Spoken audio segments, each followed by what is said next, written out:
Market moves coming at you, and we have Aurora Cannabis, one of the favorite marijuana stocks everyone's pointing out on YouTube, and I decided to dive in the company this morning, and I found out one glaring issue that is not easy to ignore. So stick around for the whole video as I dive into the company, what they're doing, their financials, the charts, and everything. Stay tuned.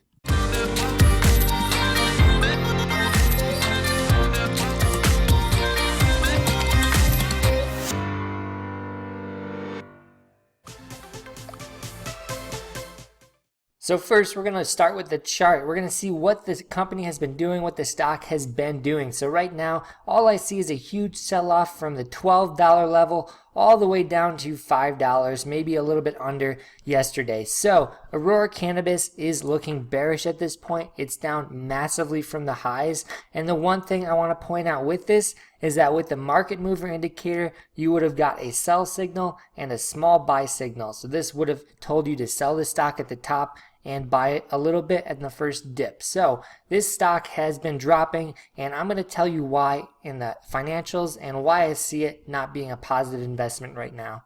So we're going to head to the website first. This is auroramj.com, and this is a Canadian-based company. So what I look for first when I'm on the website is I want to find the company moat. I want to find what products are going to keep this company in business the longest and keep competition away. So the best thing to do is head to the cannabis tab and see what products they're putting out here. So if I head to the product section, you just see they have dried cannabis, cannabis oil, milled decarb, milled blend, frost, and soft gels. So that may mean nothing to you, may mean nothing to me. But what it does tell me is that they have a wide variety of products.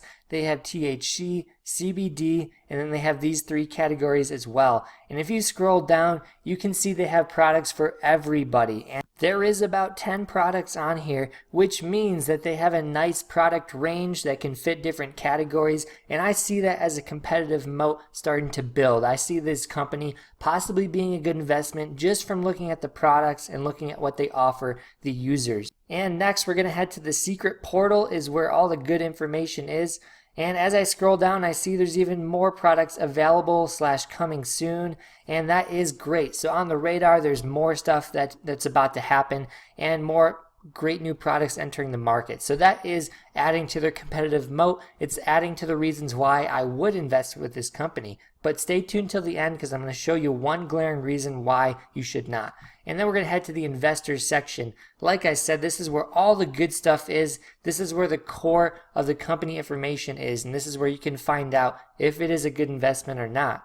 So as I scroll down, I see this was at $6 at the close, which might have been wrong. But as I check out the press releases, I get to find out what's been happening month by month with the company. And I click that, and it shows me basically a lot of investments and a lot of acquisitions is happening. So this company is buying things to make their company more efficient. They're buying warehouses to grow, companies that produce equipment that they need. And if you scroll down through all the other articles, you can see basically all the cool updates with the company. Seems like something new's happening every day. This is December 7th, 6th, 4th, 3rd, and all it says is basically they launched soft gels, they entered the EU, increasing their footprint in medical cannabis, they entered Mexico. So this is all very bullish, all reasons to buy the stock. And this is just adding to those reasons why I'm excited about the company. They are getting all these different markets in the international space, and if they can ship to them very quickly and easily, I think this company is a huge buy, because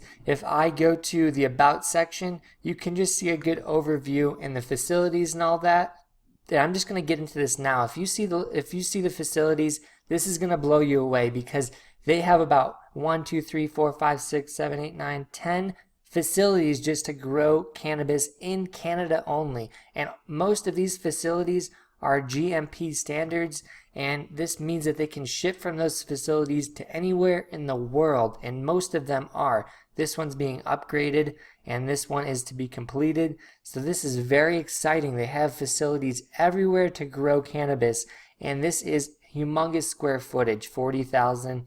And this also means that they're just slowly racking up space to grow. And if they can ship and be the first to market in some of these big countries, this is another great reason to buy the stock. So I am bullish at this point with Aurora Cannabis. I like what I see. I like their possibilities to ship and their possibilities with the products coming out and what they have now. So the next thing I'm going to get into is the financials, and this is where you find out the real truth about the company, and I'm going to get into this right up here. And this is about a 48-page report, and I'm going to condense it down hopefully in 3 to 4 minutes for you. And obviously we want to check out the assets to liabilities. We want to see if the company is financially stable. If anything happens in the long term with the nation's economy or the world economy, we want to see if this can hold up. So what you want to see is you want to see the current assets being higher than current liabilities, and you want to see the total assets being higher than total liabilities, because that means the company can survive any economic downturn pretty easily just by paying off the debt for that current period or that long-term period. So right here is the current assets. This is 600 million. This is in thousands. So this is $647 million. And if we go to current liabilities, we see the liabilities are just under 100 million. So this is a 6-to-1 asset to liability current ratio, and this is perfect. This is a company that can pay their bills very easily, very quickly, and I like to see this. And if I go down here, total liabilities are about 500 million, which is not that much compared to their total assets. So total assets are about $5 billion, $5 billion, and they have total liabilities around 500 million. So again, that's like a 10-to-1 ratio that is completely safe. It's a great company to be in, and most of their assets are in goodwill. So this is where their acquisitions come into effect. So the companies they bought is going to be in that category. The facilities they have might be in that category, and this is more so the acquisition. So this just shows you this company is acquiring many other companies, trying to grow quickly, and they have the current assets and the overall assets to back it up.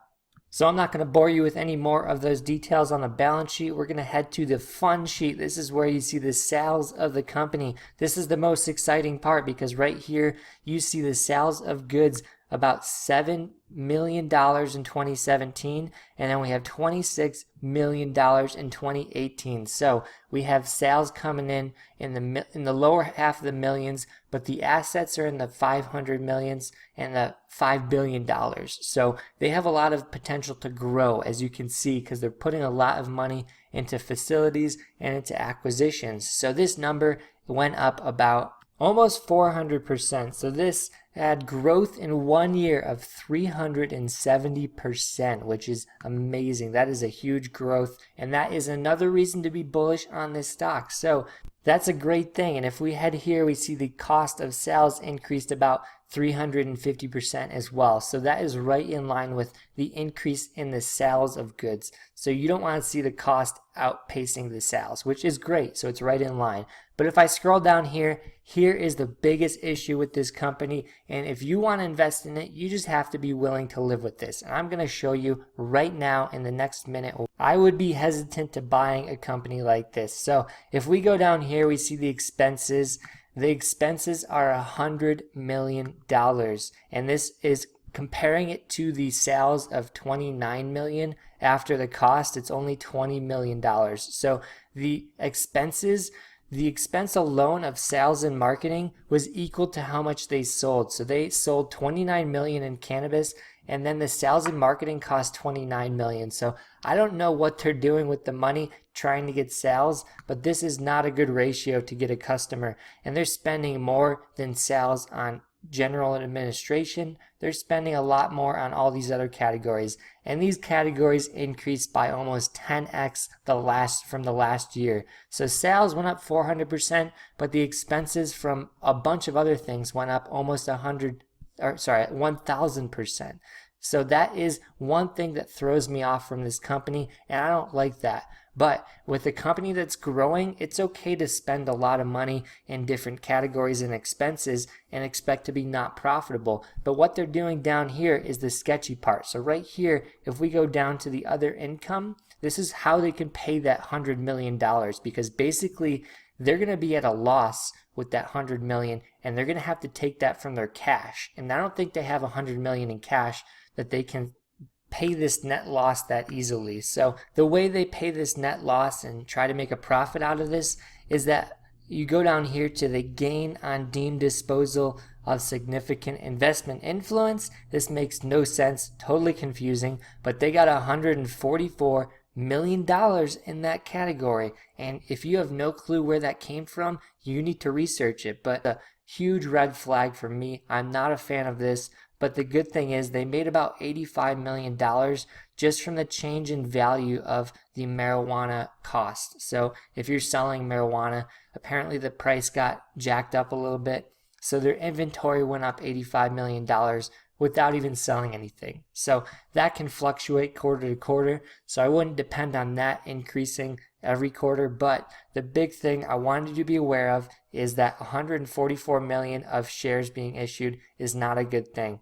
And in the next slide, we can see this is actually true because the current balance of common shares was 568, and this is $1 million. So this is the current shares that were before the quarter reported, and then since the quarter reported, they issued another 384 million shares. So this is almost doubling the amount of common stock out there, which puts the amount of shares almost up to $1 billion. And if they keep doing this, they're going to keep diluting the investors. And then you're going to see those shares being issued, and then people are going to start selling their shares and dropping the value of the company very quickly. So the balance of the overall shares is increasing quarter to quarter, and I would want to stay away from a stock like this. I have favorite stocks out there like CGC, and I like NBEV, and those stocks are better investments in my opinion, and I'll put them in the top video to the right. Just check out that playlist. But basically, all I'm saying is that they issued a lot of shares, and it diluted the existing shareholders by almost half. And this puts the company valuation at about 6 billion market cap. And if we do a price to sales ratio, $6 billion divided by the sales of the whole year, let's say is $100 million, that puts us at 600 for the price to sales. And if we divide that by the existing shareholders, it's still a high value. So the price to sales doesn't make sense for this company. You'd have to see the sales almost 10x for the next couple years for this to make sense right now. So Aurora Cannabis, not my favorite investment, but give me some bull reasons why you like this in the comments. And this is all I got. Market Mover. For more information on the Market Mover Indicator, free consultation talks, and courses, head to the website marketmovesmatt.com. Don't forget to hit that subscribe button and check out the latest and popular videos I have uploaded.